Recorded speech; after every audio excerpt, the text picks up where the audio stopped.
सब कुछ प्रारब्ध के अनुसार ही हो रहा है, तो कोई नया कर्म जैसे भगवान। अभी आप समझ ही नहीं पा रहे हैं ना, सब कुछ प्रारब्ध के अनुसार थोड़ी हो रहा है। हमने कब कहा सब कुछ प्रारब्ध के अनुसार हो रहा है?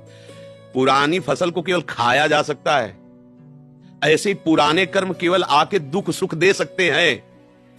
दुख सुख केवल दे सकते हैं, आप भोगे ना भोगे, ये आपकी कला होगी। जैसे हमारी किडनी फेल है और हमने अपने जीवन को भगवान में समर्पित करके चित्त को प्रभु में लगा दिया है, डायलिसिस होता है, भयानक कष्ट की पीड़ाएं आती है, लेकिन उस समय हम कष्ट में नहीं होते हैं। कल डायलिसिस हुआ है, शाम के कुछ खाया पिया नहीं, तुम्हारे सामने बैठे, 1 बजे रात्रि से दिनचर्या चलती है। आपको लग रहा है कि डायलिसिस मैन है?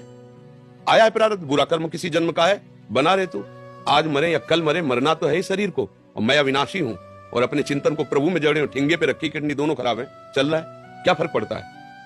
अध्यात्म अगर बल नहीं है, विवेक नहीं है, तब तो शरीराभिमान के कारण भोगना ही पड़ेगा, मरना ही पड़ेगा।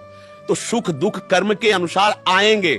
अब हमारा जो समय केवल सुख दुख भोगने के लिए थोड़ी है, हम नवीन कर्म करके ऐसी ऊंचाई पर बैठे जहां सांसारिक सुख दुख स्पर्श न कर पावे और हम परमानंद में निमग्न हो जाएं। ये पशु नहीं कर सकता, वो केवल प्रारब्ध के अनुसार चलेगा। हमारा मनुष्य जन्म है, हमें कर्म करने का अधिकार दिया गया है, ये केवल मनुष्यों में, देवताओं में भी नहीं है। इसलिए ये बात लेके बैठ जाना कि सब कुछ प्रारब्ध के अनुसार होगा, इसे मूर्खता कहते हैं, इसे प्रमाद कहते हैं।